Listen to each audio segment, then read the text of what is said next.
Tengan todos y todas bienvenidos al canal de bienvenidos y bienvenidas al canal de YouTube de la Escuela Judicial Electoral del Tribunal Electoral del Poder Judicial de la Federación. Estamos en el seminario Justicia Interamericana de los Derechos Humanos. El día de hoy nos acompaña la doctora Julieta Morales Sánchez, de quien me voy a permitir leer su semblanza curricular para posteriormente cederle la palabra para que nos cuente el día de hoy sobre este tema. La doctora Julieta Morales es licenciada en Derecho con mención honorífica por la Universidad Autónoma de Chiapas y es maestra y doctora en Derecho con mención honorífica por la UNAM. Es autora de varias obras, entre las que se incluyen Constitución y Derechos Humanos, la Reforma Constitucional sobre Derechos Humanos, escrito en coautoría con el doctor Sergio García Ramírez. Actualmente se desempeña como profesora titulada de tiempo completo de la Facultad de Derecho de la UNAM y es investigadora nacional nivel 1 del Sistema Nacional de Investigadores desde el 1 de enero de 2014. Sin mayor preámbulo, le cedo la palabra a la doctora Julieta, reiterándoles el agradecimiento a todas y a todos. Asimismo, les comento que las preguntas y las respuestas serán una vez que haya finalizado la doctora su plática. Puede ser por medio del chat y yo le daría lectura, o abriendo su micrófono según nos lo indique la doctora Julieta. Aproximadamente tenemos una duración de 1 hora para la charla y media hora para preguntas y respuestas. Muchas gracias nuevamente y ahora sí, le cedo la palabra a la doctora Julieta. Muchas gracias por su participación y su presencia esta tarde. Muchísimas gracias a mi moderador, al doctor Alonso Vázquez. Buenas tardes a todas y a todos. Es un privilegio para mí estar esta tarde con ustedes. En primera instancia, quiero agradecer la invitación del Tribunal Electoral del Poder Judicial de la Federación.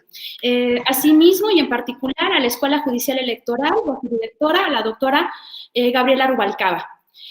Vamos a empezar justamente, y quiero precisar, quiero reconocer que es un honor para mí estar hoy aquí porque particularmente el Tribunal Electoral es una instancia que por mucho tiempo ha sido pionera en el uso del derecho internacional de los derechos humanos.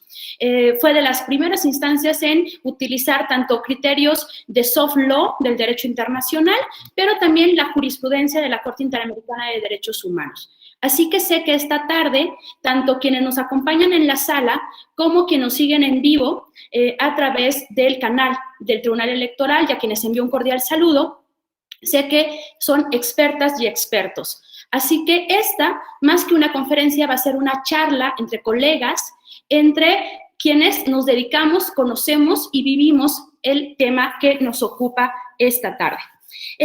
Y justamente cuando estaba yo preparando esta plática, estaba buscando y me encontré con un juicio para la protección de los derechos político-electorales del ciudadano que me refleja justamente toda esta normalidad de la que vengo hablando, toda esta utilización prioritaria que hace el Tribunal Electoral de los criterios y, sobre todo, del derecho internacional de los derechos humanos. Me refiero en específico al sub-JDC 1282 de 2019, es justamente una resolución de la Sala Superior en torno al tema de discapacidad. Y es una muy buena resolución que retoma los criterios internacionales y que, por lo tanto, genera este diálogo jurisprudencial.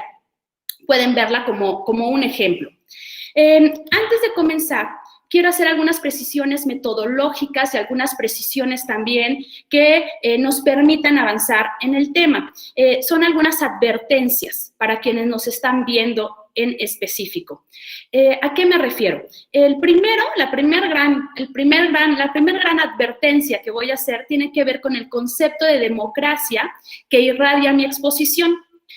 Porque vamos a hablar de control de convencionalidad y vamos a hablar de, a su vez, por cierto, de las novedades de la jurisprudencia interamericana en el tema. Y al hablar de estas novedades de la jurisprudencia interamericana que permiten fortalecer el sistema democrático, la primera pregunta que tenemos que hacernos es, ¿qué entendemos por democracia? Y para eso me voy a apegar al concepto constitucional que establece el artículo 3 de nuestra Carta Magna, cuando sostiene que democracia no es solo una estructura jurídica o un régimen político, sino es el sistema de vida fundado en el constante mejoramiento económico, social y cultural del pueblo. bajo este concepto en sentido amplio de democracia, resulta que toda la jurisprudencia interamericana estaría vinculada para el fortalecimiento del sistema democrático. No obstante esto, y no obstante que me apego a este concepto, la advertencia radica en que hice una selección de jurisprudencia, dejé fuera, digamos, algunos criterios y retomo otras líneas jurisprudenciales en específico para esta tarde. Pero, si ustedes gustan, en preguntas y respuestas podemos hablar de los otros criterios, entendiendo que además, a la luz de los principios de interdependencia e indivisibilidad, tenemos aquí, por supuesto, una amplia gama y que toda la jurisprudencia interamericana tendría que ser observada para el fortalecimiento de este sistema democrático al que se aspira en muchos países de nuestro continente y del mundo. Después de esta primera advertencia, quiero empezar un poco la segunda advertencia hablando del caso Hellman. Y generalmente cuando yo doy mis clases, menciono, luego me tratan de corregir, y digo que los derechos humanos son antidemocráticos. Y cuando digo esto, mis alumnos en la UNAM, a quienes envío un cordial saludo, me dicen, no, maestra, se equivocó. Los derechos humanos son democráticos. Y les digo, no, no me equivoqué. Los derechos humanos son antidemocráticos. Y para eso retomo el caso Hellman de la Corte Interamericana, cuando dice que la regla de las mayorías tiene como límite infranqueable a los derechos humanos. Y sostiene también que lo, pongo comillas, que lo susceptible de ser decidido por las mayorías tiene como límite a los derechos humanos. Me explico. ¿A qué se refiere con esto la Corte Interamericana? Se refiere en específico a que tú no puedes someter a votación la concesión o el reconocimiento y la garantía de los derechos. Tú no puedes decir, ¿están de acuerdo en que les demos derechos a las personas mayores? Voten y a ver qué deciden. O que les demos derechos a niñas y niños, o a la comunidad LGBTIQ, no está sujeto a reglas de las mayorías. Aunque la mayoría no quisiera reconocer los derechos de minorías, se tendría que hacer porque los derechos están vinculados a la dignidad humana. Por eso se sostiene justamente eso, derechos como límite, un límite infranqueable a justamente lo que decimos, a la regla de las mayorías. Ahora bien, en ese sentido, quiero pasar a las siguientes menciones. Voy a hablar rápidamente de independencia judicial y la Corte Interamericana sostiene que la independencia judicial, tanto al interior del propio Poder Judicial como al exterior del Poder Judicial, así como la autonomía judicial y la separación de poderes y la estabilidad en los cargos de los jueces y las juezas, que todo esto, separación de poderes e independencia judicial, lo que hace es fortalecer el sistema democrático. Pero además, dice la Corte, pero además lo que provoca o lo que permite es la defensa efectiva de los derechos. Si yo no tengo división de poderes, si yo no tengo independencia judicial, entonces no solamente pongo en riesgo la democracia, sino también puedo estar poniendo en riesgo a la defensa de los derechos humanos, a la vigencia de los derechos de todas y de todos. Esto es muy importante que lo tengamos también en mente, justamente ahorita que estamos hablando de qué tenemos que hacer para fortalecer al sistema democrático y cómo retomamos criterios interamericanos. Por lo tanto, la Corte sostiene y dice, los estados tienen que adoptar todo tipo de medidas, no solo legislativas, sino todo tipo de medidas para poder defender los derechos humanos. Quiero aquí hacer un corte porque preparé una presentación para esta tarde. No obstante, por la dinámica tecnológica, he decidido que voy a dar un panorama general del contenido de la presentación, de tal forma que podamos vernos, y posteriormente voy a utilizar la presentación ya de forma muy rápida, porque estaré ahora explicando lo que está en la presentación. Sin embargo, creo que la presentación es muy útil porque te da los párrafos, te da los casos de la jurisprudencia interamericana que pueden ustedes utilizar. Por lo tanto, si les parece, voy a dedicar algo así como 20, 30 minutos para explicar este contenido, para platicar con ustedes el contenido y posteriormente ya compartiré la pantalla y vamos a empezar el recorrido ya con la presentación. Un poco parecerá reiteración, no será así, sino será muy rápido el uso de la presentación de PowerPoint, solamente para afianzar algunos de los temas previamente explicados esta tarde.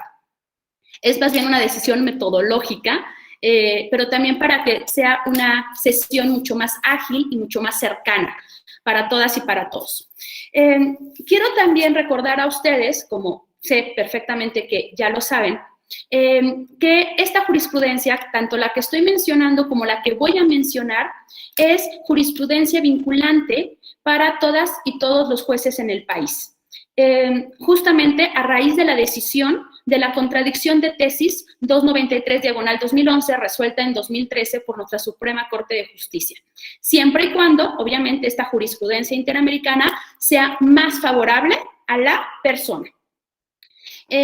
Voy a comenzar ahora sí, ya después de todas las advertencias, voy a comenzar hablando de control de convencionalidad. Y para esto voy a hacer una división. Voy a hablar de cuál ha sido el manejo del control de convencionalidad en, por un lado, México y, por otro lado, en el sistema interamericano. En México, como ustedes recordarán, 10 de junio se aprueba la reforma de derechos humanos y, posteriormente, después de la reforma de derechos humanos, un mes después, del 4 al 14 de julio de 2011, la Suprema Corte entra a discutir la contradicción de tesis, el expediente varios, es que estoy leyendo el chat. Las preguntas van al final, están preguntando en el chat si las preguntas van al final, les pido por favor si las pueden anotar y con todo gusto yo las contestaré al final de la sesión, que será a las 6 de la tarde para poder ya dar una media hora para justamente para la sesión de preguntas y respuestas. Entonces, decíamos, el control de convencionalidad lo discute la Suprema Corte en julio de 2011 en el expediente varios 912/2010 y en este expediente varios determina que todas y todos los jueces tienen que ejercer control de convencionalidad. Se diseña en el engrose un sistema, una parte concentrada con efectos generales o erga-omnes y una parte difusa con simplemente inaplicación en caso concreto. En este marco, digamos, la postura del Poder Judicial en tesis aisladas que han tenido alguna evolución, pero en general en tesis aisladas, ha sido que juezas y jueces tienen que realizar control de convencionalidad. ¿Qué sucede? Que en el sistema interamericano han habido 3 etapas jurisprudenciales, podríamos decirlo así. Y estas 3 etapas jurisprudenciales han mostrado una evolución. Ustedes recordarán que el control de convencionalidad nace en votos particulares del doctor Sergio García Ramírez, se retoma por primera vez en la Corte Interamericana en el caso Almonacid Arellano, justamente en 2006. Y de ahí, en ese primer momento, voy a la primera etapa, caso Almonacid Arellano. La Corte Interamericana habla de juzgadores, poder judicial, jueces que deben de realizar el control de convencionalidad. Hasta ahí estamos igual que la Suprema Corte de Justicia de México. Sin embargo, en un caso mexicano, caso Cabrera García Montiel Flores, la Corte Interamericana modifica el criterio y dice, resulta que no solamente jueces y juzgadores, son jueces, pero también órganos vinculados a la administración de justicia. Y entonces, justamente en ese momento, cuando habla de órganos vinculados a la administración de justicia, lo que decide la Corte Interamericana es ampliar el ámbito subjetivo de aplicación. ¿Quiénes van a aplicar el control de convencionalidad? Sí, Poder Judicial, jueces, pero también órganos vinculados a la administración de justicia. Es decir, quizás, ¿a qué les suena? Ministerios públicos, fiscales, policías de investigación, por ejemplo. Entonces, se amplía. Pero vamos a la tercera etapa de la evolución jurisprudencial de la Corte Interamericana. Y en esta tercera etapa de evolución, resulta que va a decir justamente la Corte Interamericana que ya no solamente son jueces, juzgadores, órganos vinculados a la administración de justicia, sino también van a ser, en este primer momento, ya de la tercera etapa, todos los órganos y autoridades de un Estado. Dice la Corte en caso Hellman, que es caso Masacre de Santo Domingo y caso Mendoza y otros, dice la Corte Interamericana que todos los órganos del Estado tienen que realizar el control de convencionalidad. Incluso en el caso Mendoza y otros menciona expresamente al Poder Ejecutivo y menciona expresamente al Ministerio Público. Es decir, que tenemos por un lado la postura de la Suprema Corte Mexicana diciendo que solamente los jueces deben de realizar control de convencionalidad y tenemos por otro lado sentencias de la Corte Interamericana hoy día vinculantes para juezas y jueces mexicanos que dice que son todas las autoridades de un Estado quienes tienen que realizar el control de convencionalidad. Y estas sentencias son vinculantes en nuestro país. Quiero que tengamos esto en mente porque se puede utilizar esto como una herramienta, digamos, de argumentación en posteriores casos. Asimismo, así como hemos visto esta evolución, resulta que también la Corte Interamericana ha ido un poco más allá. Cuando hablamos de control de convencionalidad en México y cuando hablamos de el carácter vinculante que tienen las sentencias de la Corte Interamericana o que tienen la jurisprudencia de la Corte Interamericana, mejor dicho, estamos visualizando solamente jurisprudencia contenciosa, pero estamos dejando de un lado la jurisprudencia consultiva. Y resulta, y esto es muy importante, y quiero detenerme un poco en esto, que en la opinión consultiva 21 de la Corte Interamericana, ya la Corte Interamericana dice que la jurisprudencia vinculante tendría que incluir también a la jurisprudencia consultiva, es decir, considerar y tomar en cuenta la jurisprudencia consultiva al interior de los órganos de los estados americanos, parte del sistema. Por lo tanto, esto es importante porque en algún momento hubo una discusión y Costa Rica dijo, bueno, es que las opiniones consultivas al menos tendrían que ser vinculantes para quienes solicitaron la opinión. En el caso de México hemos solicitado 2 opiniones, la OC 16 sobre asistencia consular y la OC 18 sobre condición jurídica y derechos de migrantes indocumentados. Sin embargo, en la OC 21 se dice, no, tendría que ser toda la jurisprudencia consultiva, pero además es que esto tiene una lógica, y en esa lógica es en la que me quiero detener. ¿Por qué decir que también la jurisprudencia consultiva y no solamente la contenciosa? Porque resulta que ambas están interpretando el tratado internacional, y al interpretar el tratado internacional son parte integrante del tratado. Voy a poner un ejemplo de cómo funciona a nivel nacional para ver si podemos visibilizarlo más fácilmente. Resulta que a nivel nacional, yo digo, por ejemplo, tengo la Ley Federal del Trabajo. Es un ejemplo pedagógico, todo es falso. Tengo la Ley Federal del Trabajo y yo les preguntaría a quienes son abogadas y abogados y nos ven. Cuando yo veo el artículo 200 de la Ley Federal del Trabajo, ¿basta con que yo lo vea? ¿Basta con que yo agarre el artículo y lo lea y me quede con la letra de la ley? No. Necesito irme a la interpretación que el órgano autorizado ha realizado de dicho artículo. Es decir, necesito irme a lo que ha dicho, necesito irme al JUS y ver lo que ha dicho el Poder Judicial sobre ese artículo. Y esa interpretación del órgano autorizado le termina de dar contenido al artículo, lo desentraña, lo desmenuza, pero además me ayuda a entenderlo y retrotraerlo a las coordenadas de tiempo y espacio del hoy, porque son normas antiguas que se actualizan a través de la interpretación. Por lo tanto, el artículo 200 es el artículo 200 más la interpretación que el órgano autorizado ha realizado de ese artículo. Eso sucede a nivel nacional. Lo mismo exactamente sucede a nivel internacional. Por ejemplo, me explico. Yo tengo la Convención Americana y a mí me basta ver el artículo 25 de la Convención Americana sobre Derechos Humanos.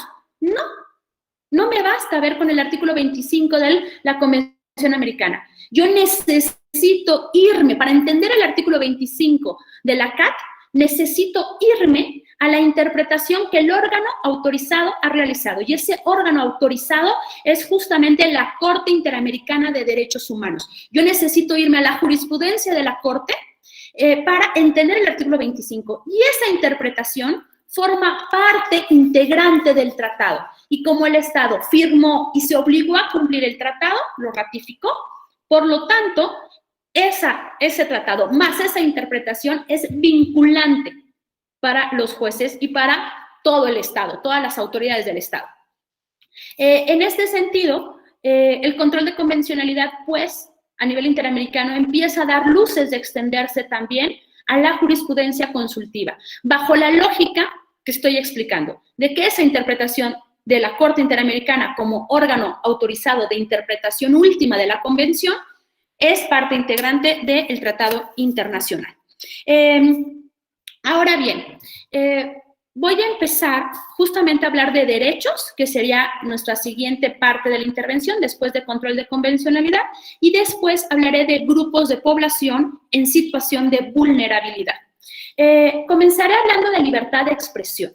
Ustedes saben que en la jurisprudencia clásica de la Corte Interamericana se ha dicho que la libertad de expresión es fundamental en un Estado democrático, que tiene dos dimensiones, una dimensión individual, el derecho que tengo yo de expresar y de decir lo que yo quiero decir, pero no solamente el derecho de hacerlo, sino el de tener los medios y el acceso a los medios para poder hacerlo. Y por otro lado, tiene esta libertad de expresión también una dimensión social, el derecho de toda la sociedad para poder entender o informarse o recibir la información o las ideas que X, Y persona le iba a transmitir. Entonces tenemos libertad de expresión, las dos dimensiones, una individual y otra social o colectiva. Por eso la Corte Interamericana dice que cuando se mata a un periodista, se afectan las dos dimensiones de la libertad de expresión. Por supuesto, la dimensión individual, ese periodista asesinado jamás va a poder decir lo que quería decir, pero también la dimensión social, porque la sociedad jamás va a entender o jamás va a saber aquello que el periodista quería transmitirle. Por eso es tan grave el homicidio de periodistas, los asesinatos a periodistas. Además de esta doble, digamos, dimensión, en la jurisprudencia ya reciente de la Corte Interamericana vamos a encontrar que habla de la pluralidad de las ideas. Lo denomina en específico como pluralismo de ideas. Y dice, a ver, en una sociedad democrática es fundamental fomentar el pluralismo de las ideas. ¿Por qué? Porque resulta que tiene que ver con una dimensión ya no cuantitativa, sino cualitativa. Yo puedo tener muchos medios, no importa el número de medios al momento de dar concesiones, por ejemplo, sino lo que interesa en sí es que esos medios transmitan ideas, posturas e información diversa. Eso es el pluralismo de las ideas. Porque yo puedo tener 30 medios, 50 medios, pero si todos transmiten la verdad oficial del grupo en el poder, no hay pluralismo. Puedo tener 10 medios, pero si los 10 medios o 5 transmiten posturas distintas, ideas distintas e información distinta, entonces sí tengo pluralismo de las ideas. Esto básicamente se establece en el caso Granier, que vamos a ver, por supuesto, en la presentación que vamos a compartir. Ahora bien, voy a pasar al siguiente derecho. Cierro libertad de expresión y vamos a hablar ahora de igualdad y no discriminación. La igualdad y no discriminación ha sido reconocida por la Corte Interamericana como una norma de jus cogens internacional, es decir, una norma imperativa de derecho internacional que cualquier Estado tiene que cumplir independientemente de la ratificación de un tratado. No me importa si has firmado, ratificado X o Y tratado, tú tienes que cumplir el principio de igualdad y no discriminación. Y además dice la Corte, la igualdad y la no discriminación es la base sobre la que descansa todo el andamiaje jurídico de un Estado. Esa es un principio fundamental. Y resulta que, no obstante esta importancia que tiene el principio de igualdad y no discriminación, también la Corte reconoce las diferencias. Y en su jurisprudencia clásica, voy a decir histórica, vigente pero histórica, antigua, ya la Corte Interamericana ha dicho que hace una diferenciación entre dos conceptos. Dice, son diferentes dos conceptos. Y va a generar esta diferencia. Distinción, por un lado, y discriminación. Y dice, una cosa son las distinciones, que sí son válidas, y otra cosa son las discriminaciones. Y explica, una distinción es válida porque haces una distinción para generar igualdad. Y las distinciones son proporcionales, razonables, justificadas, persiguen un fin legítimo. Mientras que, por otro lado, las discriminaciones son arbitrarias y discrecionales. Yo puedo dar un tratamiento diferenciado, hacer una distinción entre dos personas o entre dos grupos de personas para generar igualdad. Y si son razonables, justificadas, proporcionales, entonces no estoy discriminando. Pero cuando no cumplo con estas características, voy a incurrir en discriminación. Entonces, es importante tener esto en mente porque generalmente cuando hablamos también del principio de universalidad, pareciera que sostuviéramos que todos somos iguales y eso no es cierto. Todos no somos iguales, todos somos diferentes. Pero ojo, siendo diferentes, todas y todos tenemos los mismos derechos. No somos iguales, no queremos ser iguales. Aquí cada quien tiene su proyecto de vida y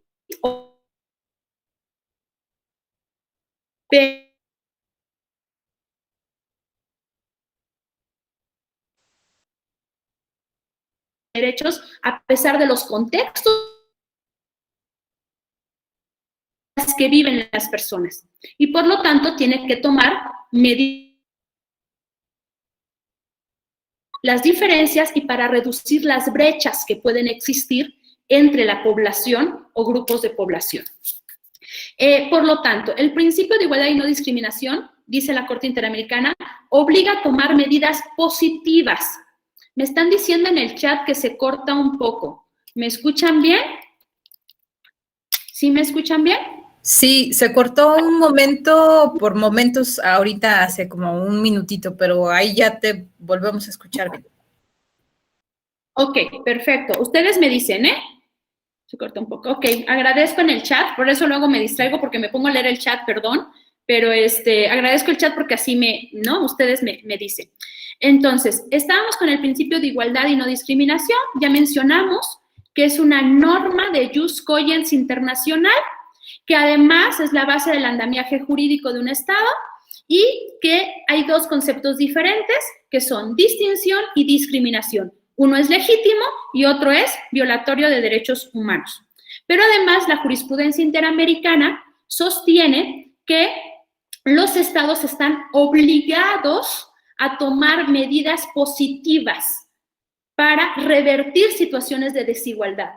Es decir, no basta con que yo directamente no viole el derecho, sino tengo que tomar medidas positivas para evitar que haya discriminación en el Estado.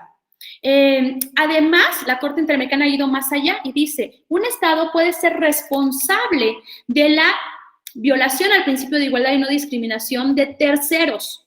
Es decir, el Estado no es quien está violando, es un tercero quien está violando el principio, pero si el Estado por negligencia, por aquiescencia, no hizo nada para prevenir o para reparar la transgresión, entonces incurre en responsabilidad internacional. Esto sucede igual en frente a otros derechos, pero en este momento y en específico, digamos, vamos a pensar en el principio de igualdad y no discriminación. Resulta entonces, como venimos diciendo, que desigualdades de hecho, desigualdades de facto, desigualdades en la vida real, desigualdades de hecho, tienen que tener correctivos de derecho. Y eso se denomina principio de especificidad. Tenemos que atender a las circunstancias específicas de las personas o los grupos que han sido históricamente discriminados o vulnerados para poder lograr la equidad y la igualdad sustantiva, ya no formal, sino la igualdad sustantiva, la igualdad real. En ese marco, la Corte maneja dos conceptos relevantes, recientes también, que son discriminación estructural y discriminación por percepción. Lo vamos a ver ahorita en la presentación.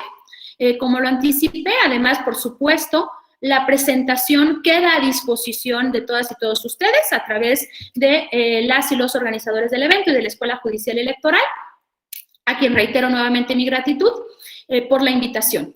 Entonces, la discriminación estructural es aquella que se vive por aquellos grupos, por los grupos que han sido históricamente discriminados. Por ejemplo, personas en situación de pobreza. Es un caso Hacienda Verde de la Corte Interamericana.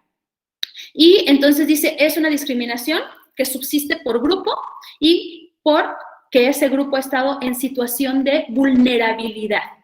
Pero además habla de discriminación por percepción. Esto es muy interesante. Es muy interesante porque resulta, es un caso de un hombre gay que no se autoescribe como gay. Él dice, yo no soy gay. Yo no soy gay.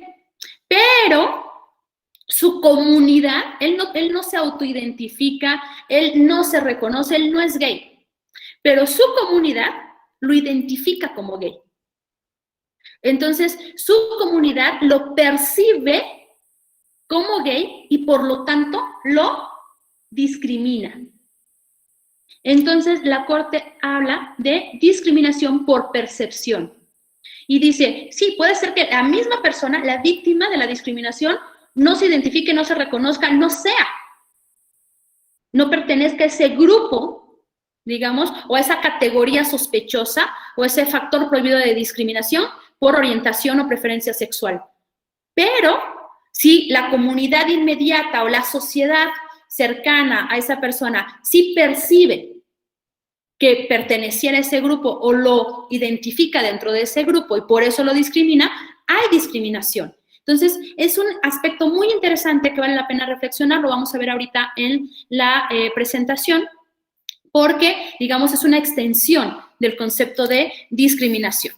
Y finalmente, para terminar de hablar, ya hablamos de libertad de expresión, ahorita estamos hablando de igualdad y no discriminación, voy a hablar de interseccionalidad. La Corte Interamericana retoma el concepto y dice, es que de pronto confluyen vectores o ejes de discriminación en una misma persona. Y esto recrudece o potencia la discriminación. Porque a mí no me discriminan solo por ser mujer, sino tal vez me discriminan por ser pobre, por ser indígena, por ser adulta mayor, por ser persona con discapacidad, por tener VIH-Sida, por ser lesbiana, etc. Y entonces se conjuntan todos esos ejes y estamos expuestos a mayor discriminación. Esto justamente es la interseccionalidad, la confluencia de ejes o vectores de discriminación o de categorías sospechosas que lo que hacen justamente es exponer a una mayor discriminación. Voy a hablar a continuación de derechos políticos. ¿Qué sucede con los derechos políticos? Voy a hablar de un caso, no voy a hablar de los casos, digamos, más históricos, clásicos de la Corte Interamericana, porque esta ponencia se denomina Control de Convencionalidad y Novedades de la Jurisprudencia Interamericana para fortalecer el sistema democrático. Entonces vamos a hablar de esas novedades, no hablaré aquí de caso Castañeda Gutmann, etcétera, pero sí quiero hablar del caso Defensor de los Derechos Humanos, porque hay un punto, en ese me detendré, muy importante que dice, los derechos políticos no solo tienen que ver con la posibilidad de ser elegido, digamos, el derecho a ser votado, sino en específico también tiene que ver con la posibilidad de ejercer realmente el cargo. para el que fuiste electo. Si una cosa es que a ti te voten, pero otra cosa es que tú pongas en dado momento, que tú puedas, perdón, voy a hacer la mención otra vez del chat, comentan que ya tienen sus correos electrónicos y les van a hacer llegar la presentación a los correos electrónicos de todas y de todos. Entonces, caso defensor de los derechos humanos. Se dice que, por un lado, tú puedes ser elegido, pero además los derechos políticos garantizan que tú tengas la posibilidad real de ejercer el cargo para el que fuiste elegido. Si tú fuiste elegido, pero luego sufres violencia de género y no puedes desempeñar el cargo como una mujer en comunidades indígenas, entonces está violando, por supuesto, los derechos políticos, además de integridad personal, si hay actos de violencia, ¿no? Etcétera, etcétera.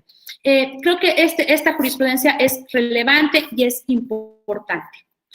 Voy a comenzar ahora hablando de grupos de población en situación de vulnerabilidad. Hay quienes denominan a esto grupos de atención prioritarios, a mí no me encanta el término. Hay quien habla de grupos históricamente discriminados. Ustedes saben exactamente a qué me refiero, pero yo lo denominaré grupos en situación de vulnerabilidad. Y voy a mencionar brevemente algunos de ellos y ahorita ya estamos a punto de entrar a la presentación de PowerPoint. Comenzaré hablando de mujeres. Y hay que decir que la Corte Interamericana llegó muy tarde a la discusión de género. Tardó en meterse al tema, en entrar al tema. Y en este sentido, tenemos la relevante sentencia, conocida sentencia de Campo Algodonero, la sentencia mexicana de González y otras, o Mujeres de Ciudad Juárez, en donde la Corte define, por un lado, capacitación con perspectiva de género. Y dice, la capacitación con perspectiva de género no implica solo el aprendizaje de normas, sino el desarrollo de la sensibilidad para detectar la discriminación que sufrimos mujeres y hombres en la vida cotidiana. Esto es la capacitación con perspectiva de género.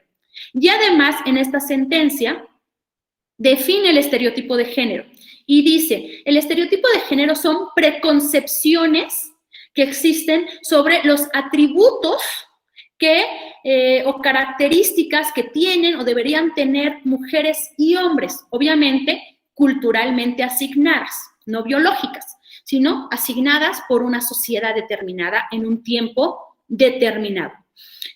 Por lo tanto, estos conceptos son sumamente relevantes y el concepto, además de estereotipo, lo refrenda, lo reitera la Corte Interamericana en la sentencia mexicana, también ya muy reciente, antes era Selvas Gómez, el caso Selvas Gómez, que luego fue renombrado como Mujeres Víctimas de Tortura Sexual en Atenco. Esta sentencia por los hechos que sucedieron en San Salvador Atenco en nuestro país. Entonces vuelve a definir qué es el estereotipo de género y vuelve a hablar, por supuesto, de violencia sexual y perspectiva de género.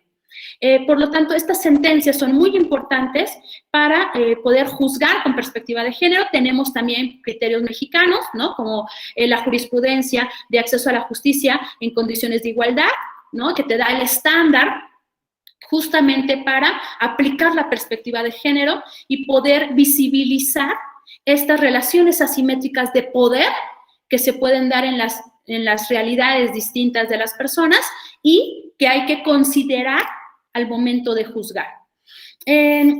Podemos hablar de otros grupos.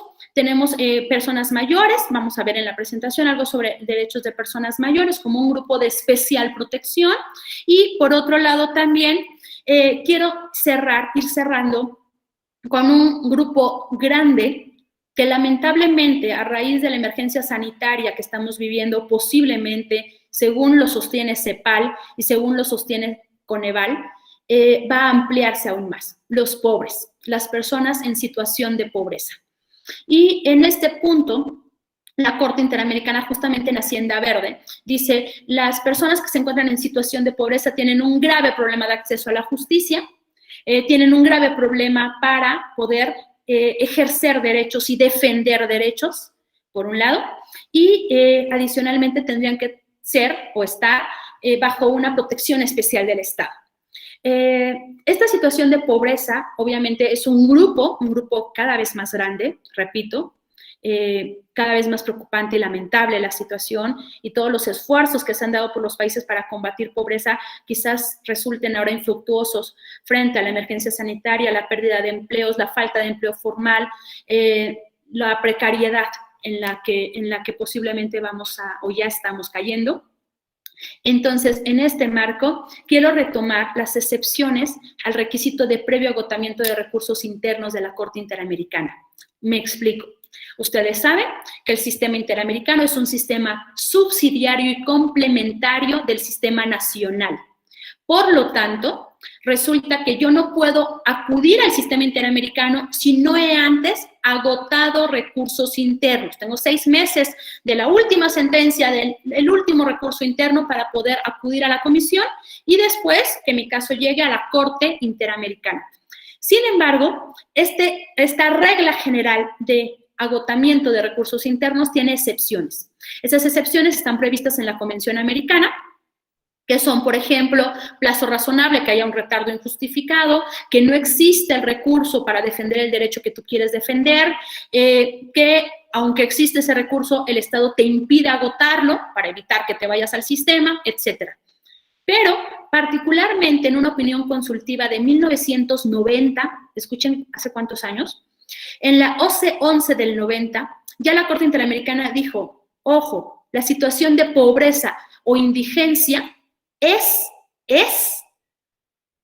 una excepción al requisito de previo agotamiento de recursos internos. Si tú estás en situación de pobreza e indigencia y no puedes contratar, por ejemplo, un abogado para agotar los recursos en sede nacional o doméstica, puedes irte de forma directa al sistema interamericano sin tener una sola sentencia nacional.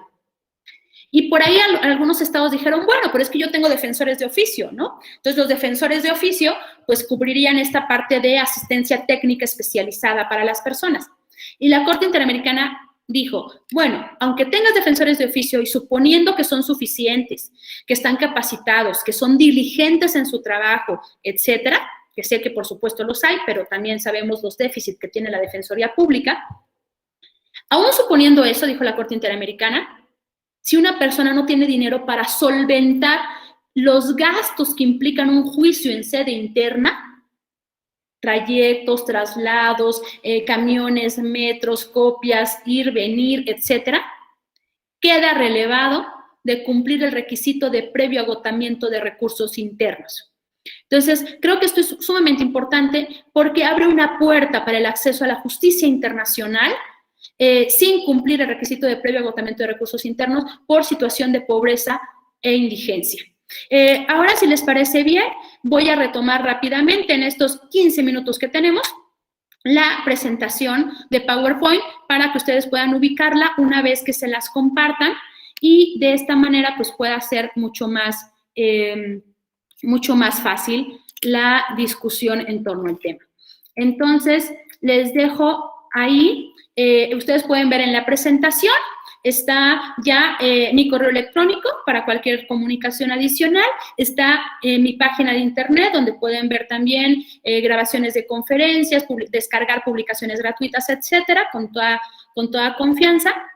Y por otro lado, empezamos con lo que ya hemos venido explicando. Aquí está el párrafo del caso Hellman, donde dice que la regla de las mayorías tiene como límite a los derechos humanos. Puse también una jurisprudencia de la Corte Constitucional colombiana, que a mí me gusta mucho, y donde dice que hay que impedir, escuchen esto, hay que impedir que una mayoría se atribuya la vocería excluyente del pueblo. Es decir, que la democracia, digamos política, se caracteriza por el gobierno de las mayorías, sí, es el gobierno de las mayorías, pero con pleno respeto a las minorías. Y esto es lo que no podemos perder de vista, porque si lo hacemos, entonces incurrimos en un estado fascista o nazista, dictatorial. Yo les venía hablando, y justamente ustedes lo pueden ver, el caso de la Corte Suprema de Justicia, ejercicio del control de convencionalidad sobre para cualquier autoridad, y también sobre la diferencia entre el principio pro persona y el control de convencionalidad. No lo hago por obvio de tiempo. Vuelve nuevamente la Corte Interamericana, en el caso de personas dominicanas y haitianas expulsadas, a hablar de todas las autoridades de un Estado. En el caso Rochac Hernández, vuelve a hablar de todos los poderes y órganos estatales que tienen la obligación de realizar el control. Luego encuentran ya una jurisprudencia de 2016, donde vuelve a hablar de todas las autoridades del Estado, el caso Andrade Salmón, y luego vuelve nuevamente a hablar de justamente del control de convencionalidad para todas las autoridades. Creo que no lo mencioné o lo hablábamos un poco, el concepto de control de convencionalidad, y lo retomo justamente a raíz de esta, que es una sentencia muy reciente de la Corte, es de 2019, entender al control de convencionalidad como este mecanismo que permite la verificación de compatibilidad entre una norma, sentencia, acto u omisión con la convención o las convenciones y los tratados internacionales. Convención, justamente, convencionalidad viene de convenciones o tratados internacionales. Entonces, implica verificar que toda norma, sentencia, acto u omisión sea compatible con los tratados o convenciones internacionales. Es un símil del control de constitucionalidad, digámoslo así, y por lo tanto, ahí ya te habla, en este caso, de actos, omisiones y normas internas con las convenciones o los tratados. ¿Son o no compatibles todos estos aspectos? Ahora, hablábamos de la extensión del control de convencionalidad a opiniones consultivas. Ahí tienen ustedes el párrafo, la opinión consultiva 21, como ya les había comentado, donde dice, tendríamos que considerar también para el ejercicio del control de convencionalidad a las opiniones consultivas de la Corte Interamericana. Y luego habla de la aplicación y la interpretación de la legislación interna. Y empezamos, como decíamos, vimos libertad de expresión. Aquí ya pueden ustedes ver los criterios de libertad de expresión, de que cómo tiene que prevenir, ven los casos en la parte de abajo, cómo tiene que prevenir cualquier actuación que propicie, favorezca o profundice la vulnerabilidad de las y los periodistas. Este es el caso Granier que ya les comentaba sobre el pluralismo de los medios, el pluralismo de las ideas, donde se habla de libertad de expresión, pero también habla de personas jurídicas y cuando personas jurídicas o morales pueden, digamos, hacer llegar casos de libertad de expresión. Y lo dice claramente, dice, el ejercicio de la libertad de expresión queda a cargo de los individuos, pero las condiciones de vida moderna abren la posibilidad de que el derecho pueda ejercerse a través de personas jurídicas o colectivas. Y es aquí donde habla de que el pluralismo de las ideas en los medios no se puede medir a partir de la cantidad de medios, sino de que las ideas y la información sean diversas y estén abordadas desde posturas divergentes, dice la Corte Interamericana en la parte subrayada en mayúsculas que pueden ver ustedes en pantalla. Y posteriormente ya tenemos la dimensión individual y la dimensión social, que justamente también es un caso, es un criterio, digamos, ya histórico de la Corte Interamericana, pero lo retoma en el caso Álvarez Ramos de agosto de 2019. Protección de la honra y la dignidad, también como un punto fundamental, y entramos a igualdad ante la ley, que como ya mencioné, por eso no me voy a detener en la presentación, queda a su disposición, como ya dijimos, es una norma de jus cogens internacional, la diferencia entre distinciones y discriminaciones, este deslinde que hace la Corte Interamericana, y posteriormente ya la obligación de adoptar medidas positivas para revertir o cambiar situaciones discriminatorias. Esto es sumamente importante como una obligación internacional de los estados. Y la responsabilidad de los estados por violaciones que cometan terceros, justamente en este aspecto, o que se hayan realizado o perpetrado con la aquiescencia o tolerancia de los estados. Y hablábamos del principio de especificidad, lo tienen en pantalla, como las desigualdades de hecho tienen que tener correctivos de derecho. Y por lo tanto tenemos que reconocer y crear estas medidas correctoras o igualadoras. Tendríamos que poder diseñar estas medidas afirmativas o de discriminación inversa. Y luego les hablaba de discriminación estructural ya se habla de la posición económica como una causal de discriminación y obviamente también de la responsabilidad del Estado en el párrafo 338 del caso Trabajadores de Hacienda Verde, discriminación estructural, porque tenían una relación particular de victimización que se concentra en la vulnerabilidad, dice la Corte Interamericana. Y aquí está, lo que veíamos es el caso Flor Freire, el caso de este hombre, este chico, que sufre discriminación por percepción. Y entonces es independientemente de si una persona se identifica o no en determinada categoría, es posible que la persona resulte discriminada con motivo de la percepción que otras tengan acerca de su pertenencia al grupo o sector. Y justamente se habla de la orientación sexual que puede tener, obviamente, esta percepción que genera discriminación. Y dice la Corte, la percepción puede estar influenciada, por ejemplo, por el modo de vestir, el peinado, manerismos o forma de comportarse que no corresponde a las normas tradicionales o estereotipos de género. O constituye una expresión de género no normativa. Entonces, este es otro caso, es un caso además muy reciente de marzo de 2020, que pueden ustedes consultar, es el caso Azul Rojas Marín, y que pueden complementar con el caso anterior de Flor Freire. Serían, digamos, los dos para discriminación por percepción, que ha venido desarrollando la Corte en la época reciente. Interseccionalidad, que ya hablábamos, confluencia de diversos factores de vulnerabilidad o fuentes de discriminación, habla de formas entrecruzadas de discriminación, la Corte Interamericana. Luego el acceso a cargos públicos, también la importancia de, habla particularmente del artículo 23.1 de la Convención, que ustedes pueden revisar. Y además de eso, dice que no solamente basta con que los criterios y procedimientos sean o haya igualdad en ellos, sino que obviamente la igualdad de oportunidades en el acceso y la estabilidad en el cargo garantizan esa libertad frente a toda injerencia o presión política. Por eso es importante la igualdad al momento del acceso a cargos públicos. Derechos políticos, que ya lo mencionábamos, el caso defensor de derechos humanos, el derecho a la verdad, que tiene cualquier persona, y empieza a reconocer autonomía a la Corte Interamericana para el derecho a la verdad. Siempre lo había ligado al derecho de acceso a la justicia, pero dice, no, el derecho a la verdad es un derecho de forma autónoma. Y luego vamos a hablar de los grupos, ya los mencionamos, basándonos en las reglas de Brasilia, pero también en el Protocolo Iberoamericano de Actuación Judicial, que es un protocolo de 2014, que ustedes pueden consultar. Podemos pensar en indígenas y derechos políticos y cómo la imposición de penas en los que se afecta el derecho al sufragio o la participación en la dirección de asuntos públicos y el acceso a funciones públicas, obviamente es contraria al principio de proporcionalidad de las penas. Ustedes pueden ver ahí ya la sentencia.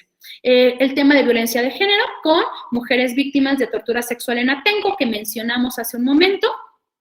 Y obviamente cómo debe de actuar el Estado de forma integral para eliminar o erradicar los prejuicios, los estereotipos, los roles, las prácticas que constituyen una de las causas fundamentales de la violencia contra las mujeres, que además hemos visto detonar en este momento de confinamiento por COVID-19. El tema de personas mayores, el caso Poblete Vilches, que ustedes también pueden consultar, es una sentencia de 2018, y el caso Flor Freire nuevamente para el tema de discriminación de comunidad LGBTIQ, así como discriminación contra la comunidad en el caso de Azul Rojas Marín. Y obviamente dice la Corte Interamericana, me voy a detener en esto nada más, la violencia contra las personas de la diversidad sexual tiene un fin simbólico. La víctima es elegida con el propósito de comunicar un mensaje de exclusión o de subordinación. Esta violencia alimentada por discursos de odio puede dar lugar a crímenes de odio. Entonces, esto es muy importante que lo tengamos en mente. Podemos ver personas en situación de pobreza, y por lo tanto ya habla de todos los riesgos que tienen las personas en situación de pobreza. Es una sentencia de 2018 que ustedes pueden consultar. Y el tema de las excepciones al previo agotamiento de recursos internos, que también comentábamos, artículo 46.2 de la CAP, de la Convención Americana sobre Derechos Humanos, y la pobreza como obstáculo al derecho de acceso a la justicia, y justamente Como queda relevado, dice la opinión consultiva 11, párrafo 31, si un individuo requiere efectivamente asistencia legal para proteger un derecho garantizado y su indigencia le impide obtenerla, queda relevado de agotar recursos internos. Yo preguntaría, ¿cuántas personas en este país, solamente en México, podrían irse con la mano en la cintura al sistema interamericano sin haber agotado un solo recurso, sin haber interpuesto un solo juicio a la luz de esta jurisprudencia consultiva? Y justamente podríamos pensar por qué no lo han hecho. Y seguramente es porque no lo saben o porque abogadas y abogados tampoco saben que se podía hacer o realizar. Entonces, cierro la presentación y volvemos para poder ya ir comenzando la sesión de preguntas y respuestas.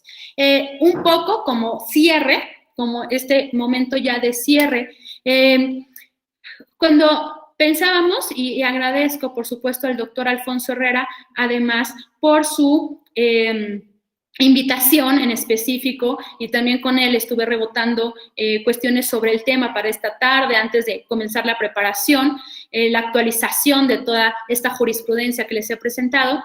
Podemos pensar en democracia a la luz del artículo 3º y la relevancia que tiene hoy más que nunca el diálogo jurisprudencial y el retomar criterios interamericanos. Además, ustedes pueden observar que los criterios interamericanos son criterios de sentido común.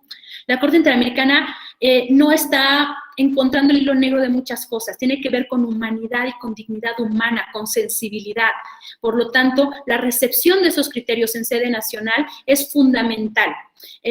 A raíz de la contradicción de tesis 293, a raíz de la decisión de la Corte en el Varios 912 y la obligación de realizar control de convencionalidad, es importante que tanto el control de convencionalidad como la recepción y la aplicación de la jurisprudencia interamericana, siempre y cuando sea más favorable a la persona, a la luz del principio pro persona, es fundamental en un Estado tan desigual, tan inequitativo, tan injusto y con tanta impunidad como México. Porque es una vía, la recepción de esta jurisprudencia justamente es una vía para el pleno ejercicio de los derechos o para tratar de que una mayor cantidad de población mexicana o personas que se encuentran en territorio nacional o bajo la jurisdicción del Estado mexicano, por ejemplo, migrantes, puedan ver garantizados sus derechos. Felicito realmente esta gran iniciativa de este seminario al Tribunal Electoral del Poder Judicial de la Federación, porque son estos tipos de eventos que necesitamos realizar para socializar la jurisprudencia interamericana, entender que es nuestra Corte, que también, así como tenemos nuestra Suprema Corte de Justicia, la Corte Interamericana también es nuestra Corte, además presidida por un extraordinario mexicano como es el doctor Eduardo Ferrer MacGregor, en una muy buena etapa de la Corte Interamericana, precedida previamente por el doctor Sergio García Ramírez y previamente por el doctor Héctor Fixamudio, a quien desde aquí expreso mi más sentido pésame por la lamentable muerte de su hijo, del doctor, un destacado jurista, del doctor Héctor Fix Fierro, que aconteció en la madrugada de hoy. Así que quedo a sus órdenes para la sesión de preguntas y respuestas, no sin antes reiterar mi agradecimiento por esta invitación y la oportunidad de estar con ustedes y la paciencia de su atención, y perdón por los problemas técnicos, de pronto de que se va el audio, algo sucede, un poco se va la luz o la ponente se pone a leer el chat y pierde el hilo de la intervención. Entonces, quedo a su disposición, por supuesto, y cedo el uso de la voz a nuestro moderador. Muchas gracias.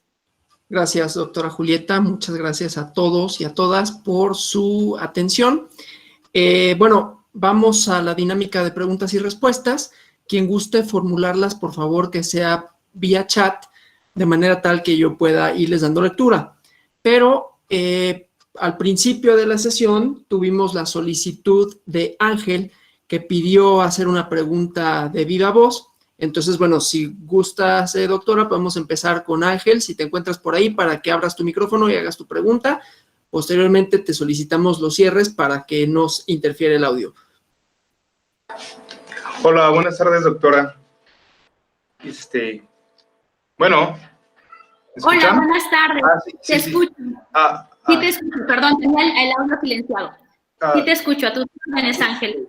Sí, fíjese que bueno, ya la de Gelman versus Uruguay básicamente es la democracia no significa que puedes ignorar a la minoría. Pero me genera mucho esa duda, una duda porque pues los derechos humanos y la democracia tienen una relación muy estrecha, no sé, inclusive a lo mejor usted es maestra en la maestría de la Flaxo de Derechos Humanos y Democracia, ¿no? Entonces, ¿de dónde sale esa relación que se da estrechamente de los derechos humanos y la democracia? Si los derechos humanos en cierto punto de lo ejecutivo llegan a ser antidemocráticos. Y pues le comparto mi opinión de que el caso Cabrera García y Montiel Flores, de que pues eso básicamente es como que habilita el control difuso de la convencionalidad. Ese es para mí el símil contemporáneo de lo que viene siendo el Marbury versus Madison. Bueno, gracias.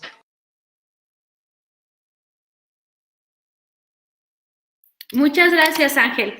A ver, extraordinarias intervenciones y extraordinarias preguntas. Voy a comenzar con lo que la primera que planteaste. Justamente, creo que tiene que ver con el concepto de democracia que estemos manejando. Porque en un primer momento, por supuesto, y se ha dicho a nivel internacional, también el Tribunal Europeo de Derechos Humanos, los derechos humanos, podríamos decir, no tienen vida si no es en regímenes democráticos. Tiene que haber democracia para que puedas vivir los derechos humanos. Pero ojo, democracia en este sentido amplio del artículo 3º constitucional que yo mencionaba al inicio. Ese sistema de vida fundado en el constante mejoramiento económico, social y cultural del pueblo. Sin embargo, creo que en el caso Hellman, la Corte Interamericana asimila la democracia, y tal vez por eso viene la duda, ¿no? Y mi carácter un poco es hacerla de abogada del diablo, pero quizás en ese momento viene porque equipara la democracia a regla de mayorías, ¿no? A esta toma de decisiones en votaciones mayoritarias que pueden ser avasallantes frente a minorías. Y por eso establece en el caso Hellman que es un límite a esa regla de las mayorías. Entonces, digamos, sin duda, tiene que haber democracia para que puedan haber derechos humanos, una democracia real, digámoslo así, una democracia más allá de la democracia electoral o política electoral, más allá de la estructura jurídica o del régimen político, como dice la Constitución. Y entonces, si vives esta democracia, por supuesto que es el caldo de cultivo fértil para que puedas gozar de derechos humanos, ejercer y garantizar derechos humanos. Entonces, en esta perspectiva, por supuesto, los derechos no serían antidemocráticos. Tienen como base o requisito inamovible a la democracia, pero bajo la perspectiva de democracia, digámoslo así, política electoral o de votación mayoritaria, entonces ahí sí los derechos humanos constituyen este límite infranqueable, como lo menciona el párrafo 239 de la sentencia del caso Hellman. Y sí, coincido contigo, creo que justamente cuando la Corte Interamericana va evolucionando y ya evoluciona a lo que es, en caso Cabrera García, a juzgadores y órganos vinculados a la Administración de Justicia, y en caso Hellman y caso Masacre de Santo Domingo y Mendoza, en general, digámoslo, a todos los órganos de un Estado, está abriendo un control, pero yo diría incluso más difuso. Actualmente en México se ha dicho que hay un sistema difuso. Eso no es cierto desde mi perspectiva. El Varios 912 lo que hizo fue generar un sistema mixto o híbrido. Recuerdo el libro de Fernández Segado sobre hibridación de los sistemas de justicia constitucional, yo agregaría convencional. Entonces, si ustedes recuerdan el cuadro del engrose de la sentencia del Varios 912, habla de una parte concentrada y una parte difusa, y eso pues, no es difuso, eso es mixto o híbrido. Sin embargo, creo que así como sería nuestro Marbury versus Madison, y coincido contigo, creo que también va más allá, porque al final se crea el sistema difuso pensando en poder judicial, ¿no? Diríamos que sería como darle a todos los jueces la posibilidad de ejercer control de convencionalidad, y quizás, pensémoslo, un sistema difuso sería que la resolución de todos esos jueces y juezas tenga efectos generales, erga omnes, y no solo inaplicación en caso concreto.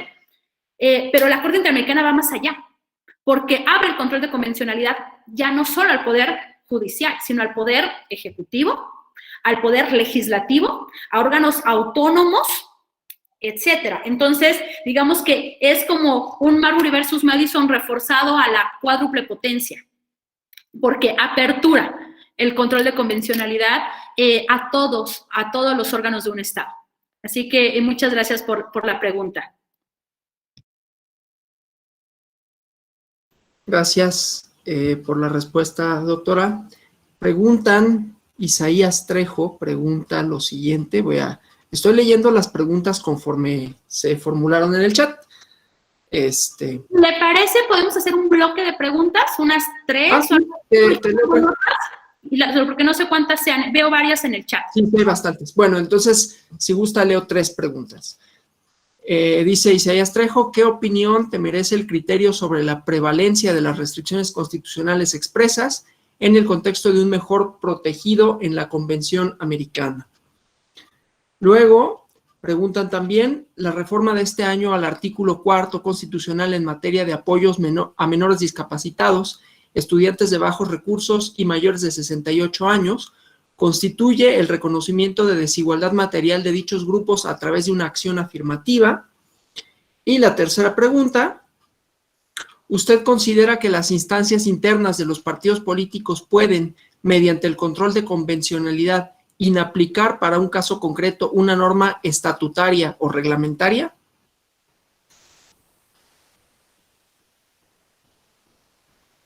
Ok, muchas gracias. Estoy tomando nota. Es el problema de hacer bloques de preguntas. Sí, las puedo repetir cuando guste. No, está perfecto, no te preocupes. A ver, muy buenas preguntas. Ya, por eso decía yo que esta era una plática entre colegas. Justamente, traté en algunos puntos de ser un poco más explicativa, justamente por las personas que nos siguen en la transmisión en vivo, a quien reitero un cordial saludo, un cariñoso saludo a quienes nos ven y se han dado el tiempo de estar con nosotros esta tarde.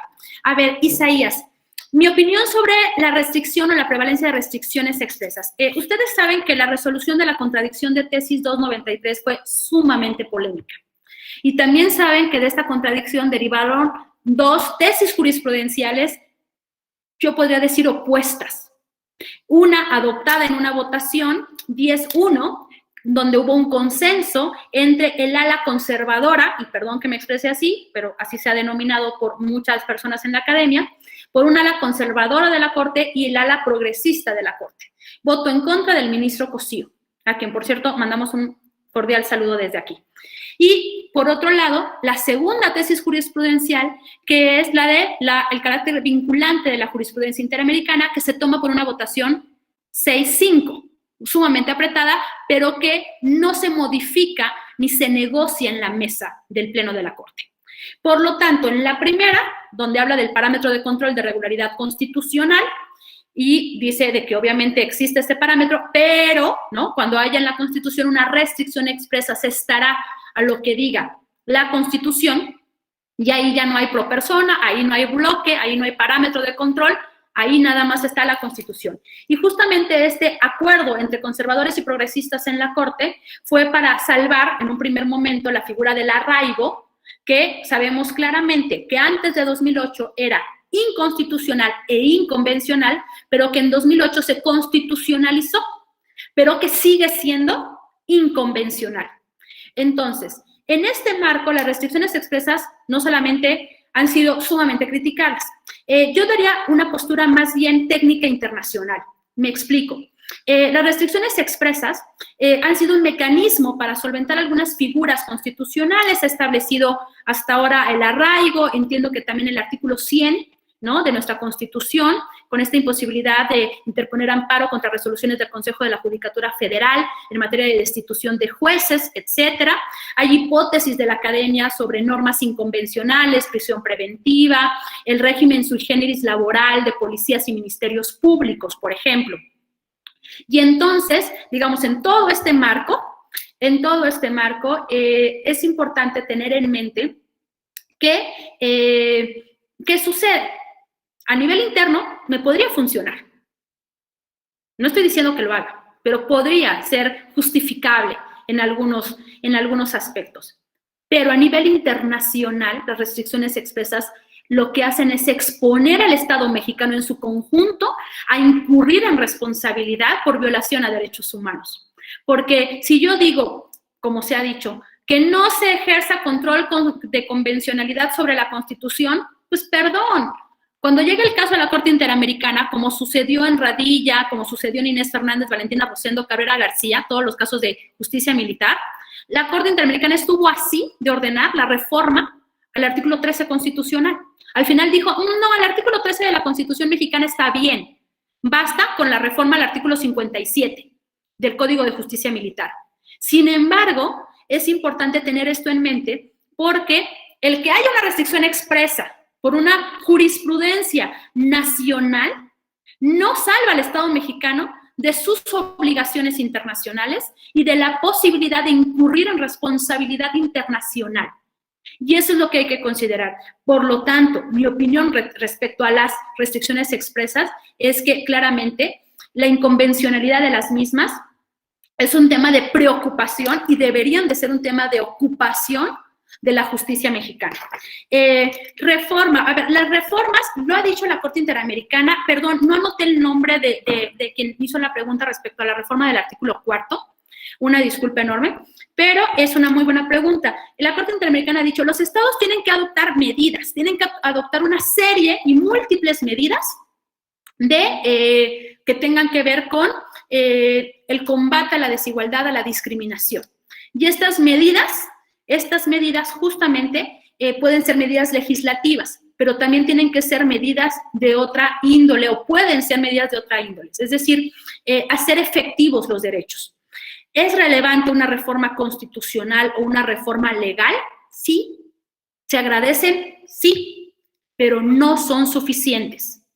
Si yo puedo reformar la Constitución como lo tenemos, ¿no? Y poner que todo, hablar de progresividad de derechos, y hablar de vivienda, y hablar de salud, y hablar de alimentación, y hablar de, sí, pero si yo no acompaño esas reformas de políticas públicas eficaces, de políticas públicas reales, con un diagnóstico real, con personas preparadas para la ejecución, para la evaluación, para el seguimiento, que cuenten con recursos suficientes, con instancias encargadas de la aplicación, que tenga yo suficientes políticas públicas, entonces sí tenemos un problema.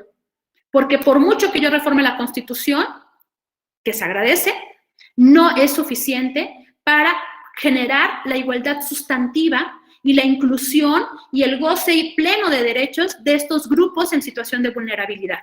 Y finalmente, instancias internas podrían inaplicar para caso concreto. A ver, esto tiene que ver con algo que no sé si me van a preguntar más adelante. Entonces, había dicho que podíamos tener media hora de preguntas, pero si ustedes aguantan y yo también, nos podemos ir hasta 45 minutos de preguntas porque creo que son muchas. Pero particularmente tiene que ver con, yo sostengo, Corte Interamericana, lo dice la Corte, dice, todas las autoridades de un Estado tienen que realizar el control de convencionalidad conforme a sus competencias y de acuerdo a sus procedimientos. Pero si la postura es que todas las autoridades de un Estado tienen que realizar el control de convencionalidad, entonces la gran pregunta es ¿cuál sería el efecto de este ejercicio? ¿Cómo debo cuál es la consecuencia de ejercer esto por parte de un ministerio público, de una autoridad, de un partido político, etcétera, etcétera? Y entonces las opciones para el control de convencionalidad son dos. Una opción sería efectos generales, efectos erga omnes. Y suena muy complicado que si cualquier autoridad ejercita el control de convencionalidad, esté por ahí haciendo declaraciones generales de inconvencionalidad, digamos. No voy a hablar de inconstitucionalidad, sino más bien de inconvencionalidad. Suena muy complejo. Entonces, la lógica nos lleva a lo que plantea la pregunta que ahorita se estaba haciendo, que es, obviamente, inaplicación en caso concreto. Yo podría inaplicar en caso concreto una norma estatutaria por considerarla contraria a una convención internacional. Mi respuesta sería sí. Y puedo argumentar un poco la jurisprudencia derivada de la contradicción de tesis 293, que a su vez dice que la jurisprudencia del caso Hellman, Masacre de Santo Domingo y Mendoza y otros, es vinculante para los jueces, para que cuando mi caso llegue al tribunal electoral, en su momento, por ejemplo, o no sé, a otro órgano, entonces podría en ese momento darle efectividad a este aspecto. Pero voy a complejizar la respuesta y ahorita vamos ya al siguiente bloque y ya doy mi total consentimiento para que se extienda el periodo de preguntas y respuestas. Pero, ¿qué sucede? ¿Cuál es la diferencia entre el principio pro persona y el control de convencionalidad? Porque aquí estamos hablando de inaplicación, ¿no? Y de pronto en México nos brinca muchísimo pensar en que una autoridad que no sea además abogado, que esté inaplicando normas, ¿no? Parece gravísimo. Pero, ¿qué es lo que sucede? Desde mi perspectiva. Tenemos el principio pro persona y el control de convencionalidad. La Suprema Corte Mexicana, en el Varios 912, dijo pro persona, en la parte de abajo del cuadrito del engrose que mencionaba, dice pro persona lo pueden aplicar cualquier autoridad, cualquier autoridad podría o tendría la obligación de aplicar el principio pro persona. Entonces, si pensamos en eso y pensamos, no le encanta el Poder Judicial, pero lo diré, en que el pro persona tiene la doble dimensión, una dimensión de selección normativa y una dimensión de selección interpretativa. Y voy a hablar de la selección normativa en este momento, y la Constitución habla de que tenemos la obligación de aplicar la norma más favorable, ¿no?, al ser humano, no lo limita ninguna de las dos perspectivas o las dos dimensiones. Entonces, regreso, principio pro persona. Yo tengo dos normas, y en un caso concreto elijo la norma que sea 1 milímetro, 1 centímetro más favorable que la otra. Así de fácil. Tengo dos normas en un mismo caso y voy a aplicar la norma que sea 1 centímetro más buena onda, más benéfica, más favorable para el ciudadano. Ese es el principio pro persona. En contrario sensu o en sentido contrario, yo diría, si yo aplico la norma más buena onda, ¿qué sucede? Inaplico la menos buena onda. En el principio pro persona tengo inaplicación. Inaplico porque es menos buena onda la norma, pero tengo inaplicación. Es pro persona y todas las autoridades tienen que realizar. Vámonos al control de convencionalidad. En el control de convencionalidad, ahora sí tengo un parámetro que son un sitio de tratados internacionales y yo comparo la norma estatutaria, por ejemplo, del partido político, con los tratados internacionales. Y si esa norma es contraria a los tratados o convenciones internacionales, entonces, ¿qué hago? Pues la inaplico. ¿A qué quiero llegar? Tanto en pro persona como en control de convencionalidad, tengo inaplicación en caso concreto. Por diferentes motivos, ojo, por diferentes motivos, pero tengo inaplicación. En uno, porque la norma es menos buena onda, y en otro porque la norma es contraria a los tratados internacionales. Y en el chat me ponen, y ahí entra la interpretación conforme. Sí, en los pasos que ha definido el Poder Judicial Federal, entonces entra interpretación en sentido estricto, interpretación conforme en sentido amplio, y cuando no sea posible la interpretación conforme, entonces entra la inaplicación. Pero estamos hablando de la extensión tanto del control de convencionalidad como del principio pro persona para todas las autoridades. Creo que en el principio pro persona hay más unanimidad, ¿no? Tienen que realizarlo todas las autoridades, pero el control de convencionalidad a la luz de la jurisprudencia interamericana también tendrían que realizarlo en el ámbito de sus competencias todas las autoridades. Si quieren, vamos al siguiente bloque de preguntas.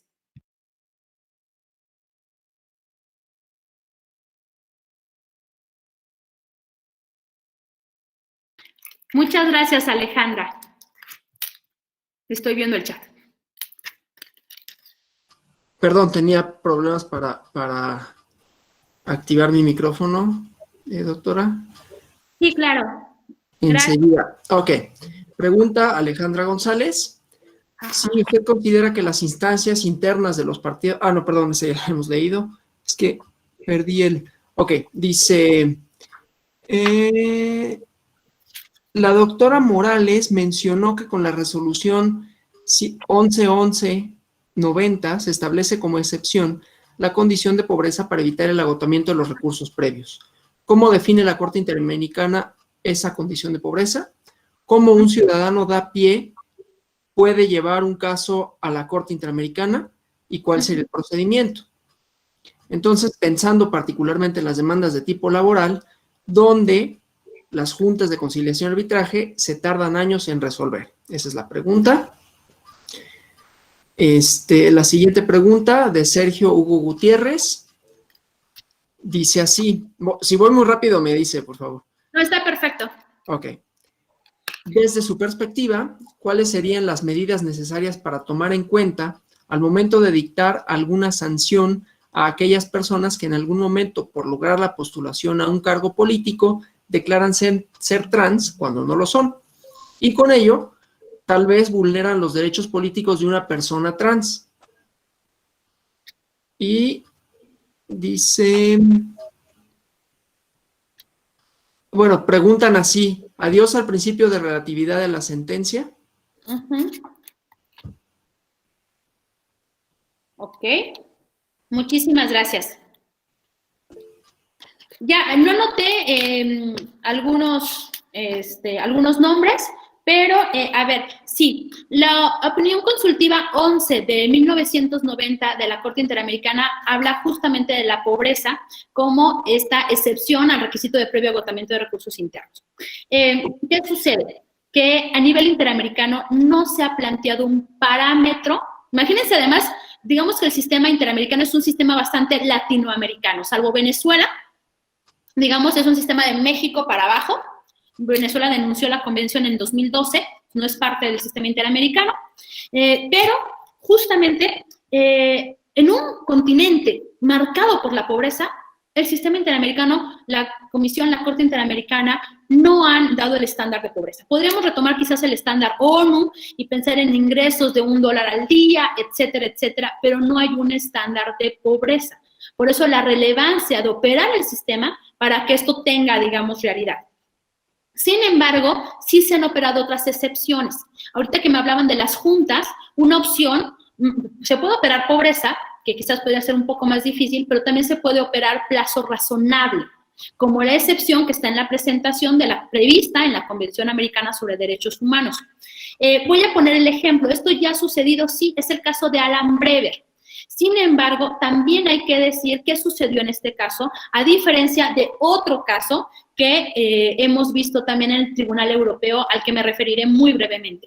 En el caso de Alan Brever decía que había retardo injustificado y que había, digamos, trucos del Estado, el Estado venezolano, es un caso de Venezuela, para no permitirle agotar recursos internos. Quería impedir que llegara al sistema interamericano. Pasa a la Comisión Interamericana, como ustedes saben, tenemos 6 meses, ustedes pueden mandar un correo electrónico, meterse a la página de internet de la Comisión Interamericana, mandar en español llenar el formulario, mandar en español su queja, la comisión empieza la investigación, etcétera, etcétera. Hay organizaciones de la sociedad civil que prestan asistencia, la Comisión Mexicana de Defensa de Derechos Humanos, CEGIL, etcétera, etcétera, ¿no? El Centro PRO, etcétera, etcétera.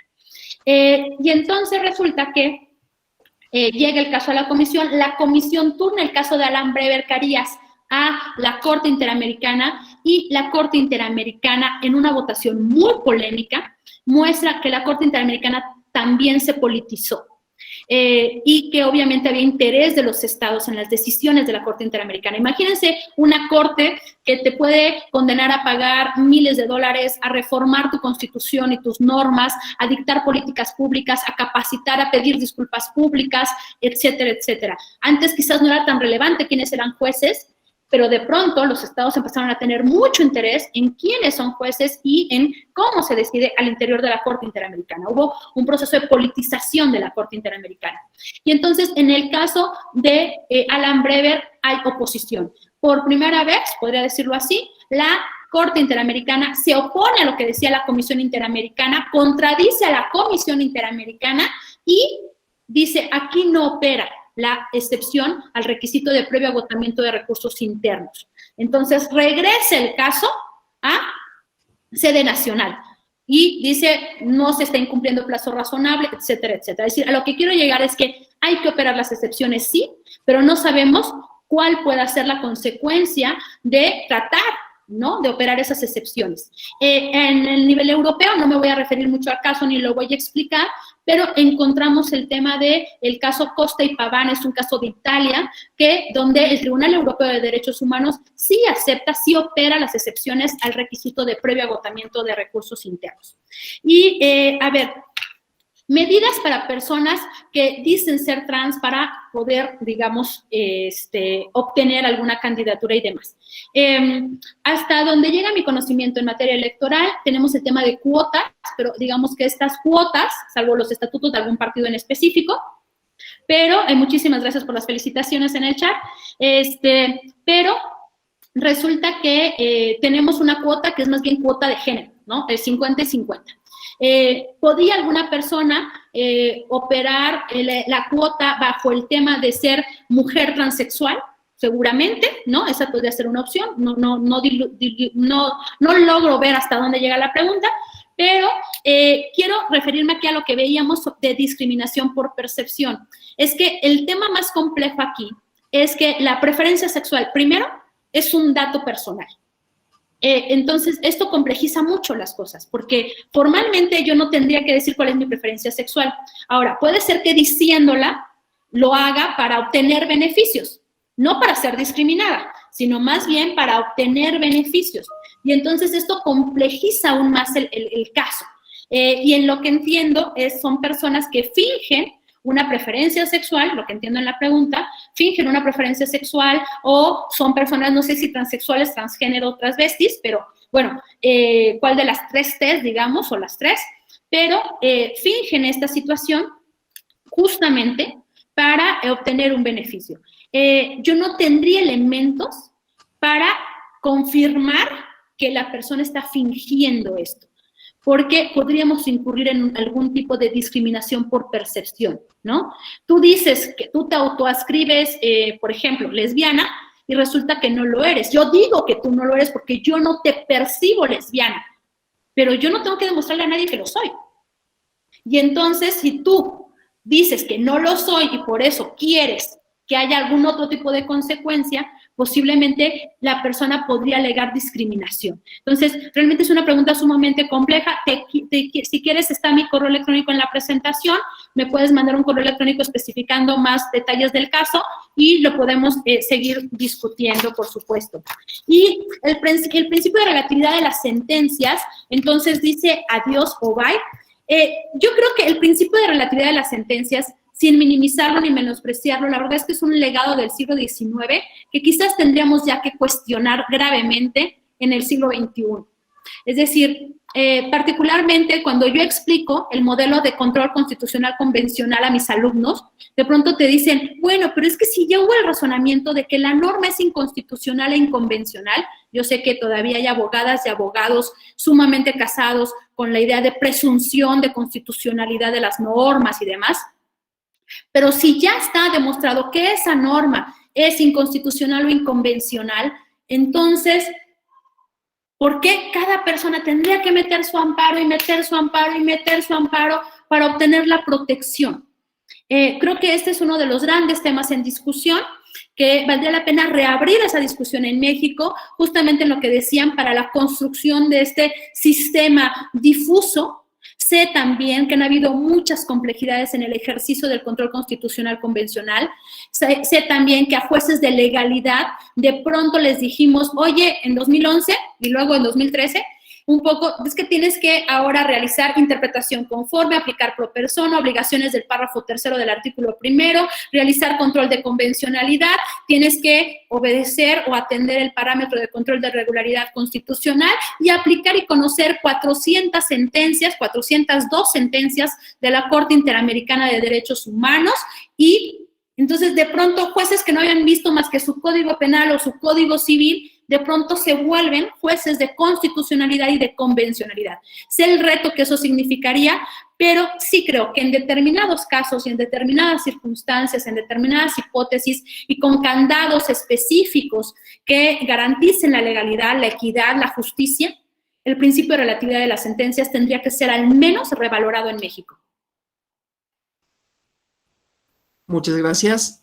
Bueno, abusando ya de la generosidad vamos a hacer, si estás de acuerdo, un último bloque de 3 preguntas para que sean los 45 minutos de preguntas. Dice esta siguiente pregunta. Se refiere a las medidas para paliar la pandemia de COVID. Referente a las medidas de cierre de negocios que se han realizado en nuestro país por la pandemia de COVID-19, a personas emprendedoras con base a los decretos presidenciales, considerando que en los estados se han realizado de forma arbitraria, sin respetar el derecho al trabajo, sin usar el procedimiento administrativo, pero utilizando la fuerza pública, sin obedecer el artículo 29 de la Constitución, considera que esas medidas son inconvencionales. La siguiente pregunta tiene que ver con el Estado colombiano. Dice que presentó ante la Corte Interamericana una consulta respecto a la figura de la reelección presidencial indefinida en el contexto del Sistema Interamericano de Derechos Humanos y quisiera conocer su opinión al respecto. Un Estado que limita la reelección indefinida vulnera el artículo 23 de la Convención, tal y como resolvió el Tribunal Constitucional Plurinacional de Bolivia en 2017. ¿Existe posibilidad de la reelección indefinida versus el principio democrático?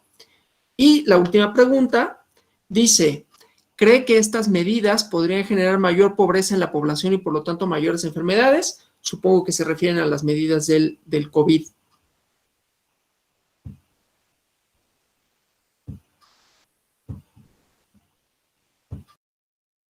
Perdón. Voy a empezar. Muchas gracias por las preguntas a todas y a todos. Y por los comentarios en el chat y las felicitaciones. Muchísimas gracias. Son ustedes muy amables. Voy a empezar con las medidas del COVID. A ver, resulta que a diferencia de otros países, en México, digamos, sé que en entidades federativas ha habido un manejo diferenciado, pero en México, digamos, no hubo un ejercicio total de confinamiento bajo la fuerza, por ejemplo. Es más bien como potestativo, ¿no? El quédate en casa, un poco a quien pueda, a quien quiera, tratando de que sean los más, pero no formalmente. Sin embargo, sé que en algunas entidades federativas, como ya se comentaba, sí ha habido uso de la fuerza para cierre de negocios, sí ha habido otra serie, digamos, de circunstancias. Sin embargo, en países europeos sí hubo estas medidas de confinamiento forzoso. Y se dijo, lamentablemente, no se cumplieron con los requisitos de estado de excepción. Porque justamente lo que dice la pregunta es, quizás si íbamos a tomar estas medidas extraordinarias frente a la emergencia sanitaria por COVID, debimos de haber operado el 29 constitucional, porque da más garantías. ¿A qué me refiero? El artículo 29, primero, tiene un bloque de derechos insuspendibles, aún en estado de excepción. Derechos que no puedes tocar. Y justamente esto fue una innovación que tuvimos en 2011. Ese bloque se agregó en la reforma de 2011 al artículo 29 constitucional. Pero también tienes filtros. No solamente es una decisión del Ejecutivo, sino tiene que pasar por el Poder Legislativo y hay participación del Poder Judicial. Y entonces, esta confluencia de poderes lo que hace justamente es asegurar que hayan decisiones más razonables, digámoslo así, sea una decisión que siga más democrática, me atrevería a calificarla. No se hizo así, entonces hemos estado operando, digamos, bajo temas decretos, etcétera, etcétera, en algunos casos, calendarios, políticas, comunicados de prensa, las secciones vespertinas y demás. Oye un poco de interferencia. ¿Ya me escuchan bien? Entonces, en este punto, claro que la voy a vincular con la última pregunta. Son medidas, hay una serie de medidas, depende de la naturaleza de las medidas, pero sí hubo cierre forzoso, uso de la fuerza, de manera desproporcionada, si hubo algún decreto por ahí local o no, alguna resolución, etcétera, que vulnera derechos humanos, por supuesto que son inconvencionales si no están justificadas, si no persiguen un fin legítimo, si no son razonables y si no son proporcionales. Entonces, no conozco el caso en específico, no me atrevería a pronunciarme, pero de la misma forma, si tienen mi correo electrónico y me pueden mandar la consulta con todos los datos, podremos hacer un análisis más en corto. Pero a priori y sin tener estos datos, yo diría medidas arbitrarias o discrecionales que no están fundamentadas y que son desproporcionadas al fin que se persigue, sí serían inconvencionales. Pero valdría ver el caso específico a este respecto. Ahora, este tipo de medidas se ha dicho, y no lo dice Julieta Morales, lo dice, lo mencionaba yo, un estudio de CEPAL, 2 desafíos sociales en tiempos de COVID, que se dio a conocer hace un par de semanas aproximadamente. Lo dice también Coneval. Dice, en México, Coneval dice que en México la pobreza va a aumentar de 6 a 10%. CEPAL dice que la pobreza en América también va a incrementarse de manera alarmante y México también va a incrementar la pobreza en algo así como 10 millones de personas. Y que además vamos a aportar la tercera parte del incremento de pobres del continente de América Latina. Solamente México va a aportar esa cantidad. Y es que hay que pensar en la situación estructural que vive el país. No solamente el tema del desempleo, sino también el tema de la informalidad que existen en el país y cómo toda esa situación se ha visto afectada por el confinamiento, no voy a decir obligatorio, pero por el confinamiento en el que nos encontramos y que hoy nos hace reunirnos y vernos justamente a través de tecnología, etcétera. Entonces, en este marco, es importante tener en mente, por ejemplo, lo que ha dicho el IMSS. El IMSS dijo que se había perdido solamente en el periodo del confinamiento y en el mes de abril, algo así como 700,000 empleos formales. Y la duda es, entonces, ¿cuántos informales que no tenemos en las cifras también se han perdido? Y por otro punto, también hablaba del número de baja altísimo, creo que, no estoy segura de la cifra, pero creo que eran como 50,000 patrones que se habían dado de baja del IMSS, porque obviamente pues tuvieron que cerrar, no tienen dinero, tuvieron que correr a los trabajadores, etcétera, etcétera. Es decir, estamos entrando en una situación económica sumamente grave que va a seguir a esta situación del confinamiento. Por ahí viene el chat una situación para una invitación a una facultad, por supuesto que sí, escríbanme al correo electrónico y yo encantada los acompaño. Ahora bien, el tema de la reelección indefinida. Yo voy a decir que hablan ustedes con una demócrata y que soy una total convencida del principio de no reelección. Sé que en materia legislativa la reelección, digamos, ha sido valorada y se ha agradecido. Yo misma he trabajado en poder legislativo y es cierto que en ocasiones se agradece la reelección en sede legislativa porque, por ejemplo, si pensamos en periodo de diputados, los 3 años resultan sumamente complejos. Cuando yo trabajaba allá, había quienes decían que 1 año era para llegar y aprender qué se tenía que hacer, el segundo año era el verdadero año en el que se trabajaba, ese segundo año era el verdadero año de trabajo, y el tercer año diputadas y diputados estaban viendo qué iban a hacer después o a dónde se iban. Entonces, de los 3 años, realmente 1 era efectivo. Si pensamos en la reelección de diputadas, diputados, entonces, de senadores posiblemente, entonces podríamos pensar que brincas esa curva de aprendizaje y las personas ya saben cómo legislar, tienen conocimiento, conocen la dinámica y demás. No obstante esos beneficios, en materia de poderes que son unipersonales, creo que hay un amplísimo riesgo de tiranía y de dictadura, de tornarse dictatoriales si pensamos en una reelección indefinida. Por lo tanto, desde mi perspectiva muy personal, y lo digo a título personal, creo que desde una perspectiva de derechos humanos, y lo repito, vinculado al inicio, la democracia es la mejor forma de gobierno para la vigencia efectiva de los derechos humanos, y en ese sentido es fundamental que haya no solamente equilibrio de poderes, que haya pesos y contrapesos, que haya separación efectiva de poderes, que haya respeto a las competencias entre los distintos órganos de Estado, incluyendo los órganos constitucionales autónomos, pero también creo que el principio de no reelección tiene que tener vigencia para poder construir un Estado democrático de derecho, y de derechos, que es a lo que aspiramos. No sé si habría alguna otra pregunta. Cedo el uso de la voz al moderador y me reitero a sus órdenes en la página, en mi página y por supuesto en el correo electrónico, y agradezco la invitación al Tribunal Electoral del Poder Judicial de la Federación y a la Escuela Judicial, y agradezco a quienes nos siguen en la transmisión en vivo. Gracias, doctora. Bueno, si da tiempo para una pregunta más. Esta es una pregunta que nos hacen a través de las redes sociales.